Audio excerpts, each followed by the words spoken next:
Welcome to the Dairy News and Views podcast, a production of the Iowa State University Extension and Outreach Dairy Team. Our podcast covers current educational, research, and industry tools available for your operation to manage healthy cows and calves while producing the highest quality dairy products. Well, thanks for joining us today on Dairy News and Views from the ISU Dairy Team. I'm Jen Bentley, Northeast Iowa Dairy Field Specialist, and I'm here with my colleagues Fred Hall, Northwest Iowa Dairy Field Specialist. Welcome back to the podcast, Fred.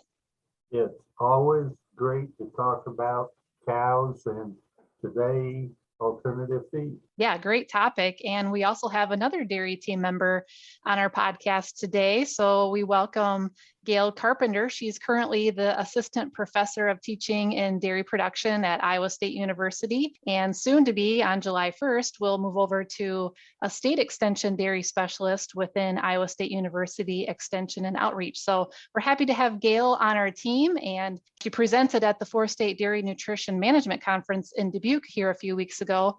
And so we wanted to invite her on this podcast to share more about utilizing alternative feedstuffs in our dairy rations for profit and sustainability. So welcome to our podcast, Gail. Happy to be here. Well, when it comes to alternative feedstuffs, what do you see as the most common here in the Midwest, and why are dairy farms considering these alternatives? Well, it's funny when we talk about alternative feedstuffs, that can mean, it's one of those terms that means a lot of different things to a lot of different people, right? So, I mean, if you think about the way a cow was designed, she's, if anything that's not out on pasture that she could just be grazing in the wild could technically be considered an alternative feedstuff. But when I talk about alternative feedstuffs, I'm generally talking about alternatives to kind of our standard Midwest diet. You know, TMR is mostly based on corn silage with some hay or haylage, alfalfa, corn, soybean, distillers grains, those type of standard feedstuff. So really, when we talk about alternatives, there's a whole bunch of different buckets we can put these in. So co-products and byproduct feeds. So our co-products are generally, byproducts of ethanol production. So your distillers, your corn gluten meals, feeds like that. We also have a lot of byproduct feeds, especially depending on, it's very regional. And even within the Midwest, we have a lot of different states in the Midwest with very diverse agriculture industries and food production industries. So byproduct feeds could be, the byproducts of vegetable production or grocery store waste. Or I'm from Michigan originally, so we feed a lot of beet pulp in Michigan to dairy cattle. It's a byproduct feed or a co-product feed. I hear a lot of nutritionists talking about feeding candy or different waste products from, or not waste products, but well, yeah, they are waste products, defective batches of candy or whatever else it is that just happens to not quite fit what the human consumer wants. We can feed that to cows. But then on the forage side, we have a whole plethora of alternative forages as well. So we're seeing a growing interest in cover crops from a soil conservation standpoint. Well, we can feed those cover crops to dairy cows. And when I was at the University of Guelph, a lot of my research focused on biomass crops and the biomass, being able to feed biomass crops to dairy cattle and how cows perform on some of these lower quality forages as well. When you ask, what do I see as common? Nothing's quite common. What's common is feeding weird things to cows, right? So if it's edible, a cow will eat it in some way, shape, or form. There's a lot of useful byproducts and alternatives that we have out there that cows can get good nutrition out of, and in turn make our high quality dairy products that we're able to enjoy as human beings. So when we look at the research on some of these alternative feeds, where we are as an industry is outpacing where research is right now, just because there's such diversity in feeds and management practices when it comes to these alternative feeds that's just not quite reflected in the research. So you mentioned the byproducts versus alternative forages, and I feel like alternative forages, you kind of plan for that, right? You're choosing those forages, and you have an idea of harvest time, how much you're going to have. You kind of know the quality, but with some of these byproducts, you may only get 1 or 2 loads, right? Because something that we can't use for human consumption at one time, you're only going to get a load of it maybe once. So how do you incorporate those into the dairy cow's ration, or what are some best management practices you would suggest for kind of utilizing some of these? Well, for our producers, obviously, encourage you to work with your nutritionist on that. A lot of these we can treat as like a sugar source or a forage source. If you're looking at grocery waste, you can count that as probably a forage source. But grocery waste is a good example. Even if you're getting that grocery waste regularly, you might still have variation from load to load because you can't predict what is going to be wasted. When it comes to variation, sampling can be a useful tool, taking regular samples to kind of get looking at an average. And the other thing is that, if you're not feeding it as a main component in your ration, a lot of times the cow can kind of compensate for that variation if it's not, the replacing corn silage, for example, because corn silage takes up such a big chunk of the ration. So to some extent, the cow can kind of compensate for that variation. And it's interesting, the more feeds you incorporate, the more ingredients you have in a ration, the more that variation is kind of diluted a little bit. So you might have one ingredient that has a lot of variation, but if you have more ingredients with a lot of variation, the variation tends to kind of cancel itself out a little bit. There's researchers and statisticians who can explain that in more technical detail, but that's kind of how I think of it, is that it tends to cancel itself out if you're feeding more of these ingredients. But best practices is monitor, keep a good eye on it, work with your nutritionist very closely, pay attention to what the cows are telling you, not just what you're seeing with your own eyes, and not just what the ration output says. Cows can't read, they don't know what that ration is balanced for. So pay attention to what they're telling you. What are your components doing? What rumination's doing? If you have rumination or activity monitors, those can be great tools to kind of monitor what cows are doing health-wise and rumination-wise to make sure that they're not tanking on something that was maybe contaminated or just not quite palatable to the cows. And continue some of those best management practices for high quality managers who are paying attention to what their cows are doing. Let's talk about what we need to monitor as we start using some of these alternatives. Obviously how much milk, fat, protein, but what are some of the other things that we need to monitor as we make changes to our dairy cow ration? Yeah, a lot of this is kind of common sense when you think about it. So we know that cows don't actually require specific ingredients, they require nutrients, and different types of ingredients can provide these different nutrients. So, we kind of complicate it sometimes when we talk about alternative feeds, but really we're leaning on a lot of the same tools that you'd use if you switched corn silage bunks or switched to a new hay cutting. Keeping an eye on cow comfort, rumination. Are cows, after milking, are they eating and then lying down chewing their cud? How many of them are chewing their cud? Are we seeing a lot of sorting when you go and you pick up those refusals? Are you seeing a lot of things left over? Are you seeing a lot of whatever feed you're interested in? Are you seeing that left behind? Are cows actually eating the TMR the way it was mixed? And body conditions, another important thing to look at. Are cows gaining or losing condition? A lot of these things that we look at are the same things that we'd look at for any other feed change. It's just, I think, especially important when you're talking about alternative feeds, because like Jen said, there is that variation there. And so there might be more opportunities for things to go wrong. But it's important to continue being good managers of cows and cow comfort. What questions do you get from producers using alternative forages? Alternative feeds and alternative forages, byproduct feeds.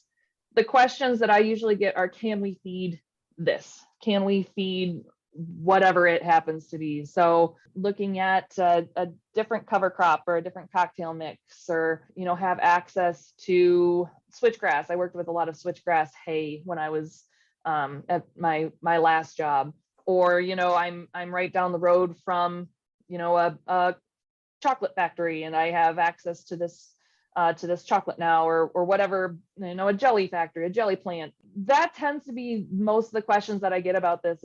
I have this opportunity to feed this new thing. It provides nutrition, it provides nutrients in some form to my cattle, we think.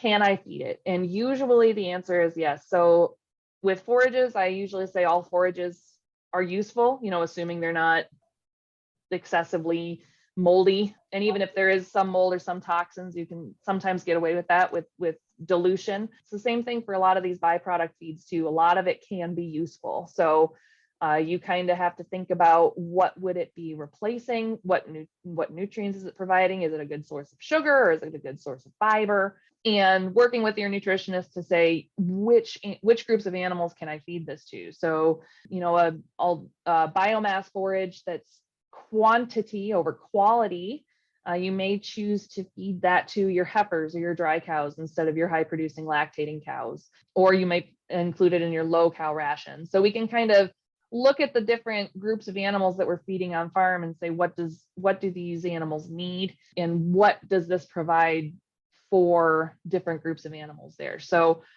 you might have, a lower quality biomass forage source and decide, my high producing cows aren't going to get that, but I can play around with giving it to my heifers a little bit and seeing how my heifers do, because we're trying to keep our heifers from getting over conditioned. So it's important to again work with your nutritionist on that, but be open-minded and think about, there's a lot of different ways we can be creative on farm and provide some of these different or weird feedstuffs to cattle. So that's one of the cool things about ruminants, in my opinion, really, is that they can take so much of our trash as humans, so much of our trash from food production and turn it into milk or meat.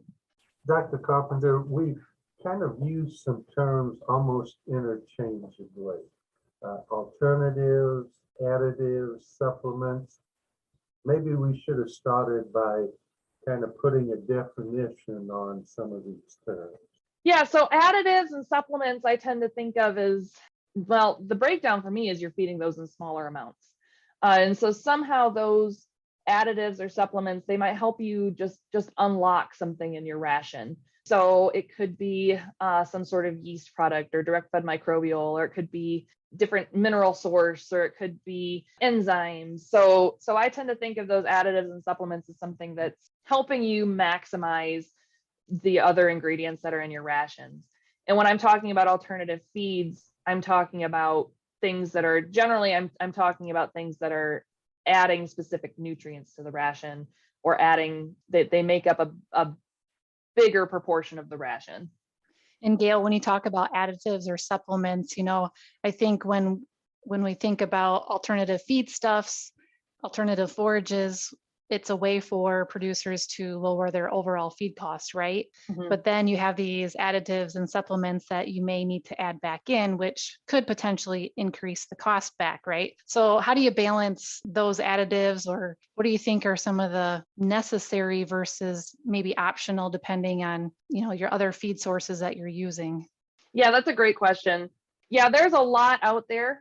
There's a lot of additives and supplements out there. Not all of them are necessarily science-based. So there's a lot of different people trying to sell you stuff that may or may not have good science behind it. So I think some of the important things to look at is what is the research behind whatever supplement you're planning to use or additive. And that's a great couple resources we have on that would be your nutritionist, but also ISU Extension is happy to help you kind of look some of that stuff up, because we're not expecting each individual dairy producer to go and do a whole literature review on every single supplement that somebody tries to sell them, right? So, having a scientific basis for in some research or even field trials done that show the value of that supplement is really important.